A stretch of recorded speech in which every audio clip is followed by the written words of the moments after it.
ഈ ഷിഗല്ല വയറിളക്കവും സാധാരണ രീതിയിലുള്ള വയറിളക്കവും തമ്മിൽ എങ്ങനെ തിരിച്ചറിയാം, അല്ലെങ്കിൽ ഷിഗല്ലയ്ക്ക് വേറെ എന്തെങ്കിലും സൈഡ് എഫക്റ്റ് നമുക്ക് ആദ്യം തന്നെ കണ്ടുപിടിക്കാൻ പറ്റും? ഏറ്റവും കൂടുതൽ മരണം ഉണ്ടായിട്ടുള്ളത് കുട്ടികളിലാണ്. കുട്ടികളിലോട്ട് ഈ രോഗം പെട്ടെന്ന് വന്നു കഴിഞ്ഞാൽ തീർച്ചയായിട്ടും മുതിർന്നവരിലേക്കും വീട്ടിലുള്ള ആൾക്കാർ വരും.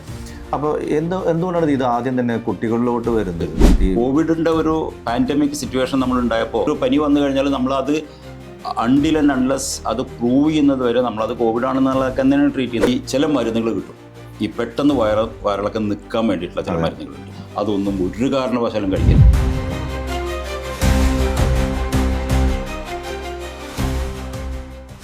ഷിഗല്ല എന്ന രോഗം വളരെ മാരകമായൊരു രോഗമാണ്.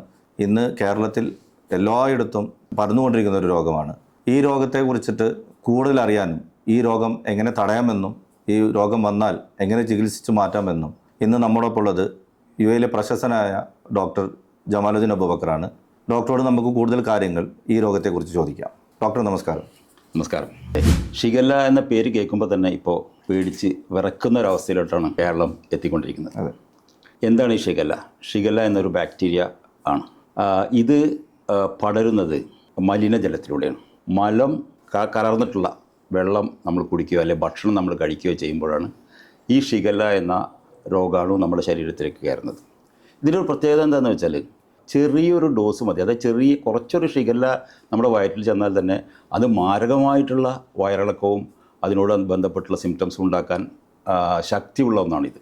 ഇത് നമ്മുടെ ശരീരത്തിൽ കയറി കഴിഞ്ഞാൽ 1-2 ദിവസത്തിനകം തന്നെ നമുക്ക് രോഗലക്ഷണങ്ങൾ കണ്ടു തുടങ്ങും.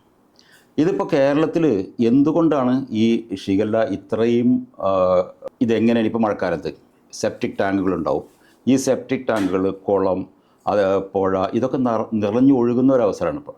അപ്പോൾ അതിലൊക്കെ ഉള്ള അല്ലെങ്കിൽ പറമ്പിലൊക്കെ ഉള്ള മലം, അതേപോലുള്ള മലവിസർജന വസ്തുക്കളൊക്കെ ഈ വെള്ളത്തിലോട്ട് ആയിട്ടുണ്ടാവാം. അപ്പോൾ അതിൽ ഷിഗല്ല ഉണ്ടാവാം. സെപ്റ്റിക് ടാങ്കുകളൊക്കെ ഒരു ശരിയായ രീതിയിൽ ഉണ്ടാക്കിയിട്ടില്ലെങ്കിൽ അതിൽ നിന്ന് കുറേശ്ശെ ലീക്ക് ചെയ്തിട്ട് നമ്മുടെ കുടിവെള്ളത്തിലും ഒക്കെ വരാൻ സാധ്യതയുണ്ട്. വേറെ അതിൻ്റെ വെള്ളം കെട്ടിയിരിക്കുന്നൊരു ലീച്ച് പിറ്റ് എന്ന് പറഞ്ഞിട്ട് അതിൻ്റെ അപ്പുറത്തൊരു ഈ വെള്ളം പോയി നിൽക്കുന്ന ഒരു ചെറിയൊരു ടാങ്ക് ഉണ്ടാവും. ആ ടാങ്ക് ഉണ്ടാവും. ഈ ടാങ്ക് എന്ന് പറഞ്ഞാൽ സാധാരണ നമ്മൾ അതിനൊരു കോൺക്രീറ്റ് ആണെങ്കിൽ ഇതിൽ ഹോൾ ഇട്ടിട്ടാണ്. കാരണം അത് ആ വെള്ളം മണ്ണിലൂടെ പോയിട്ട് ഉണ്ടാകുന്നത്. പക്ഷേ ഇതൊന്നും കറക്റ്റായിട്ട് നമ്മൾ ട്രീറ്റ് ചെയ്ത് അല്ലെങ്കിൽ ശരിയായിട്ടില്ലെങ്കിൽ ഇതൊക്കെ നമ്മൾ കുടിക്കുന്ന വെള്ളത്തിലും കിണറിലും ബോർവെല്ലിലും ഒക്കെ ചെന്ന് പതിക്കും. അപ്പോൾ അങ്ങനെയാണ് ഇതുണ്ടാകുന്നത്. മറ്റൊന്ന് എന്ന് പറഞ്ഞപ്പോൾ കേരളത്തിൽ കണ്ടുപിടിച്ചിട്ടുള്ളതെന്ന് വെച്ചാൽ ഒരു പാക്കറ്റ് ജ്യൂസ് ഉണ്ടാക്കിയിരുന്ന ഒരു ലോക്കൽ കമ്പനി, അതിനകത്ത് ഷിഗല്ല ഉണ്ടായിരുന്നു, കണ്ടുപിടിച്ചതാണ്. അത് ലോക്കൽ, അത് പിന്നെ ബാൻ ചെയ്ത്.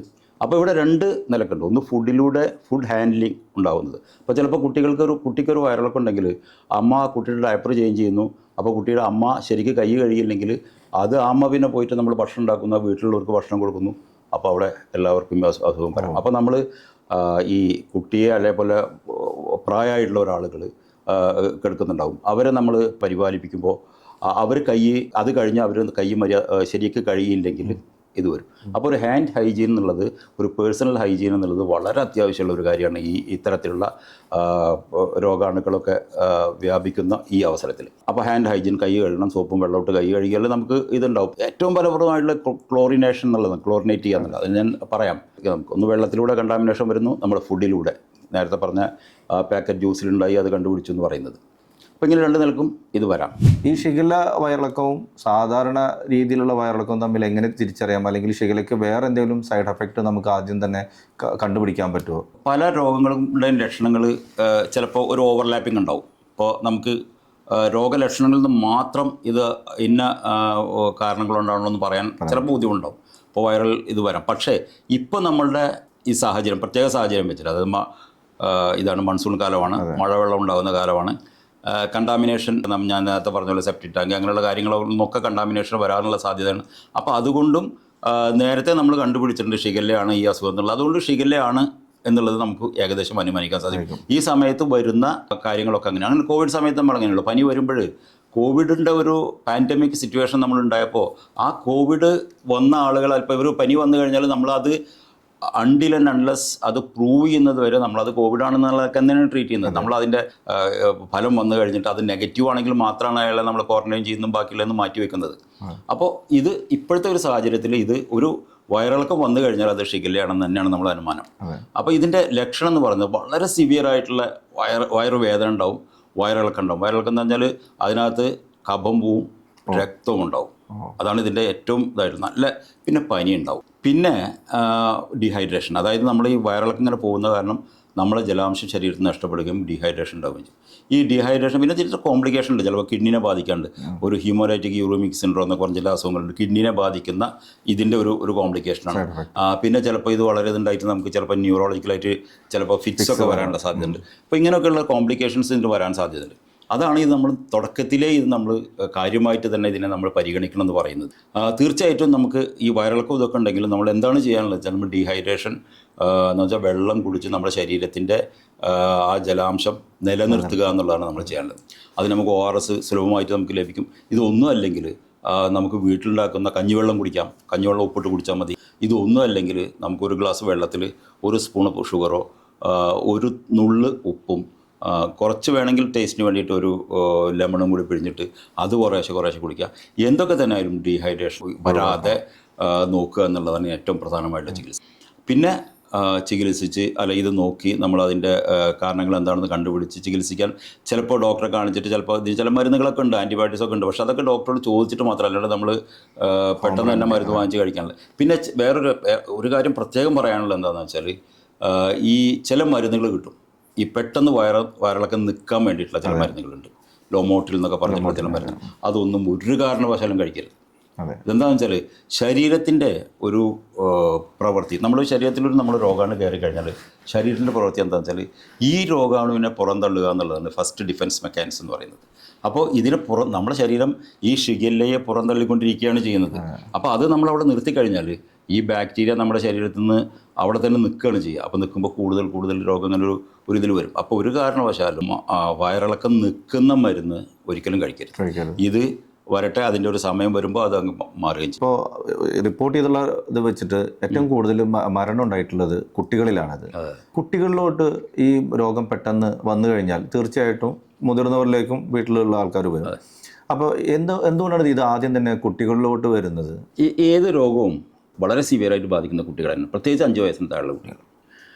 ഇപ്പോൾ ഷിഗല്ലയെ മാത്രം നമ്മൾ പറ്റി സംസാരിക്കുകയാണെങ്കിൽ അതിൻ്റെ പ്രധാന കാരണം എന്ന് പറയുന്നത് കുട്ടികൾക്ക് വന്നു കഴിഞ്ഞാൽ ഒന്ന് ഞാൻ നേരത്തെ പറഞ്ഞതിൻ്റെ ഡീഹൈഡ്രേഷനാണ് ഏറ്റവും പ്രധാനമായിട്ടുള്ള കാരണം.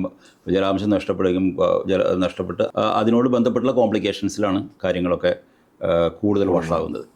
അപ്പോൾ ഈ കുട്ടികൾ വെള്ളം കുടിക്കാൻ എപ്പോഴും വിമുഖത കാണിക്കും. വെള്ളം അവർ കുടിക്കുക, നമ്മളെപ്പോലെ ഇപ്പോൾ കുടിക്കണം എന്ന് പറഞ്ഞാൽ നമുക്കറിയാം നമ്മുടെ ജീവൻ നിലനിൽക്കുന്നതിന് നമ്മൾ വെള്ളം കുടിച്ചേ പറ്റുള്ളൂ, നമുക്കതിൻ്റെ ഒരു ധാരണയുണ്ട്. കുട്ടിക്ക് അതല്ല, കുട്ടിക്ക് അവന് വെള്ളം കുടിക്കാൻ അവന് താല്പര്യമില്ലെങ്കിൽ വെള്ളം കുടിക്കില്ല. അപ്പോൾ കുട്ടിയെ നമ്മൾ നിർബന്ധിച്ച് കുടിപ്പിച്ചാലോ ഛർദ്ദിക്കുകയും ചെയ്യും. അതുകൊണ്ടാണ് കുട്ടികളിൽ മരണം കൂടുതൽ സംഭവിക്കുന്നത്.